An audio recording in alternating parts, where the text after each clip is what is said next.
So, what's up sa inyo? Magandang araw, magandang gabi sa inyo. So, isi-share ko yung 2 days trip namin sa Dingalan, Aurora.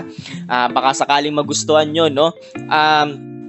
Promise mag-enjoy yung mga kids, si ate, si kuya, si nanay, si tatay, si tito, si tita, si lolo, at si lola. Promise mag-enjoy yan, no? So, ito yung itinerary 2 days trip namin. Ayan. So, sa first day is pupuntahan namin ng Lactas Falls at Abungan Falls. So, paano tayo makakapunta dyan, no? So, ipin nyo sa Google Map or sa Waze yung Barangay Hall of Ibona. Okay, so here ang example natin. So, from our place sa Caloocan, 4.5 hours yung biyahe, pero sama nyo yung mga stopover nyo, let's say for example 6 hours, okay? So bakit dito sa may Barangay Hall of Ibona, hindi na lang dumiretso dito sa may Abungan Falls at saka sa Lactas Falls, okay? Kasi may hirap yung daan dyan papunta, okay? So hindi rin siguro kaya ng motor pero mahihirapan siya, okay? Kasi rough road tapos may dadaan ng ilog, mahirapan, okay? So from Barangay Hall of Ibona, mamaya may kita nyo yung itsura niyan. Magre-rent kayo dyan ng tractor or ang tinatawag nilang Farmal, kasi sinerge ko ano ba yung Farmal na yan, ayun yung brand ng tractor, okay? So ayun yung mga ginagamit sa pagsasaka, okay? And then mamaya may kita nyo rin yung itsura ng tractor, napakaganda, napakasaya sumakay doon, no? 10 adults kami and then 3 kids, so bale 13 kami, nagkasya kami doon sa may tractor. Okay, parang kalesa type siya merong nakakabit sa kanya na kung saan sasakay yung mga pasahero. Ayan, okay? And then, after namin sa Lactas and Abungan Falls, by the way, hatid naman kayo pabalik ng tractor doon sa may Barangay Hall of Ibona. And then, magche-check-in kami sa Pacific Buddies Beach Front Resort ng 2 p.m. Ayun naman yung standard, diba? Sa mga resort, 2 p.m. yung check-in. So, dito lang yan, ayun, no? Kalapit lang, okay? Pwede mo nga lakarin from Barangay Hall, okay? Siguro mga 300 kilometers to 100 kilometers tuloy. Meters pala. Sorry. Ayan. So, yon. Mamaya makikita nyo rin yan kung ano yung itsura ng Pacific Buddies Beach Front Resort. So, after namin dyan, first day hanggang second day, nag-check out kami sa Pacific Buddies Resort ng 12 p.m. Standard naman yun, di ba? So, pagka-check out, diretso naman kami sa may Pacific Ocean View Deck. Kasi nga, ito nga yung Pacific Ocean, di ba? Itong ating east side, yan, di ba? Pacific Ocean yan, di ba? So, search nyo lang dyan. So, from Pacific Buddies, yan, from the resort, papunta kayo ng Pacific View Deck. Okay, sa Dingalan. Promise, napakaganda dyan. So, ilang kilometer? 20 kilometers, almost 1 hour ang biyahe papunta doon. Okay, so may konting lakad lang yan, pero worth it naman pag nakita nyo yung view deck. Okay, doon sa may Pacific View Deck. Napakaganda doon. Okay, so let's go!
Yon. So, pagdating nyo sa may Barangay Hall of Ibona, kasi luma na yung picture dito sa Google Map 2019 pa So, diretso lang kayo dito, yan, daan lang kayo dyan, tapos doon kayo magpa-parking doon sa may covered court. Kasi ngayon, pag pumunta kayo ngayon dyan, mayroon na ditong building.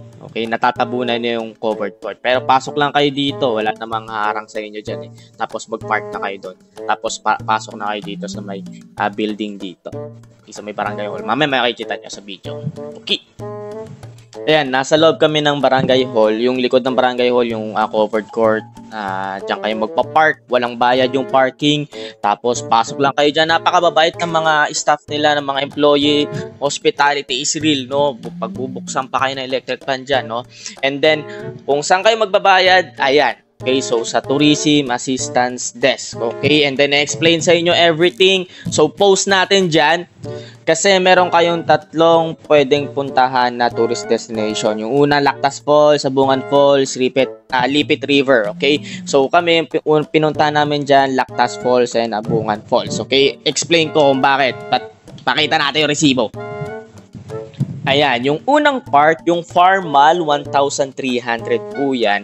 Ayun yung rent sa tractor. Okay, may kasama na yun na isang tourist destination. Mamili ka dun sa tatlong yon. So, Lactas Falls, Sabungan Falls, and Lipit River, mamili ka dun. Okay, kasama na yun sa 1,300.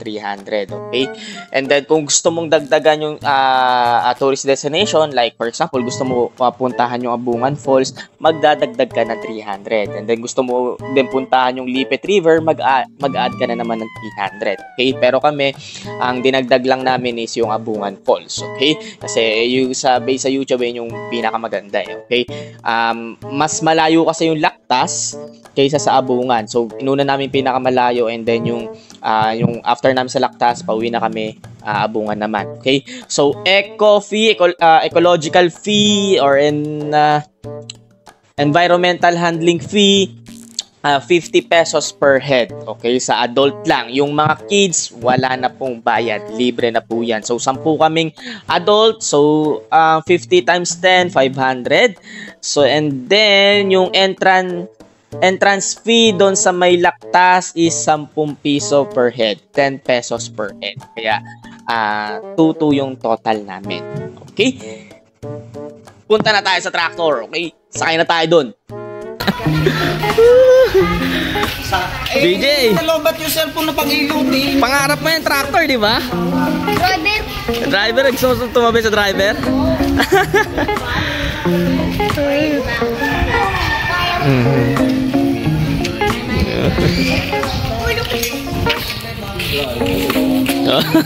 One-seater yun.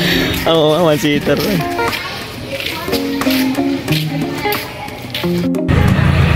Yan. So, ang una naming destination is Lactas Falls. Tapos, Abungan Falls after ng Lactas. Ayan yun. Padcor Multi-Purpose Evacuation Center. Ayan, yung pangalan. Diyan kayo pupunta. So, 10 adults. 1-3. Ayan.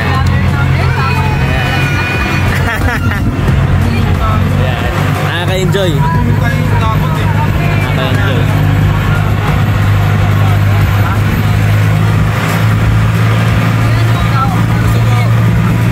So, 10 adults kami, tapos may 3 kids.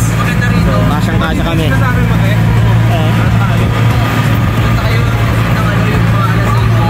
May ibuhat ka na ng bangka.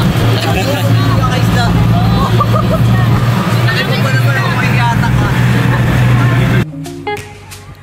Ayan, malapit na kami sa Lactas Falls at that time. Siguro mga 20 to 30 minutes kami nakasakay sa tractor papuntang Lactas Falls. Napakasaya guys, napakasaya, napakalupit.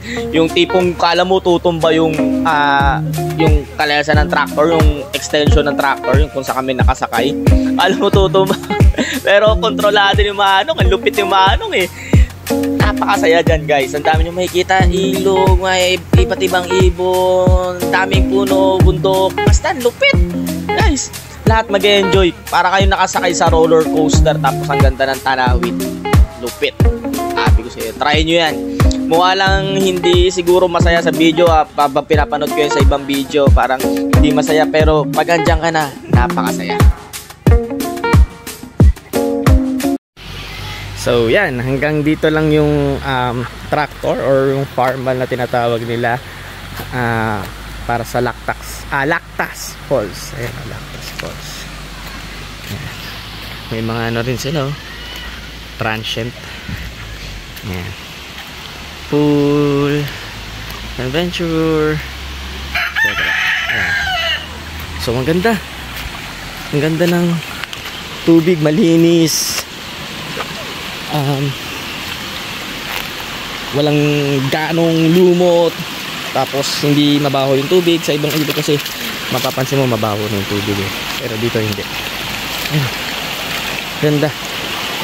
So punta tayo doon, tingnan natin. Tingnan nyo naman, oh, di ba? Nakita nyo naman sa video kung gaano kalinaw. Ayan. At yan. So, yun, may mga kubo na rin, oh. Hindi ko pa sure kung ano eh, may charge ba yung kubo dito. May tanong ko. Okay. Basta pumwesto na lang kami dun eh. Doon kami nakapwesto eh. Sa banda dun. Ayan, nakapita natin. Ayan, doon kami na banda nakapwesto. Ayan. Ayan. Ang gano'ng kaganda. Diba? Lactas Falls. Yap! Doon tayo daan. Dito tayo daan. Ayan. Oops. Hop. Ayan. Doon tayo daan. Ayan.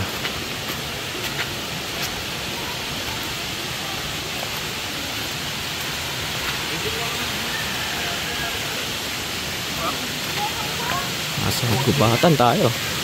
Kagubatan.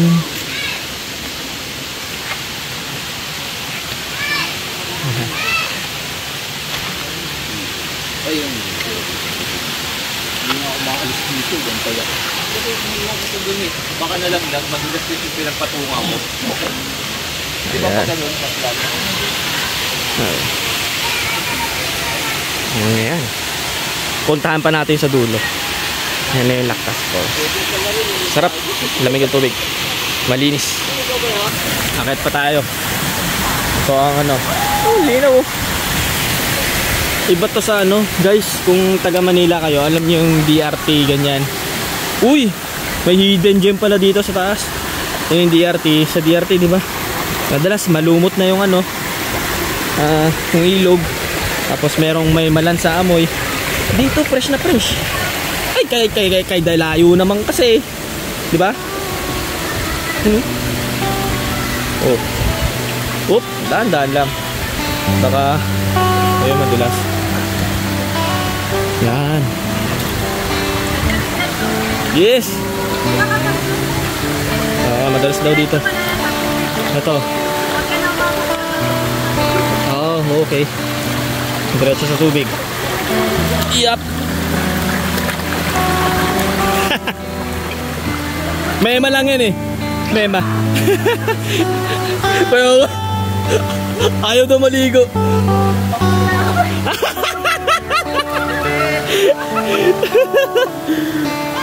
Ting. Ang linaw sa camera, no? Ayan, ito yung ano sa taas ng.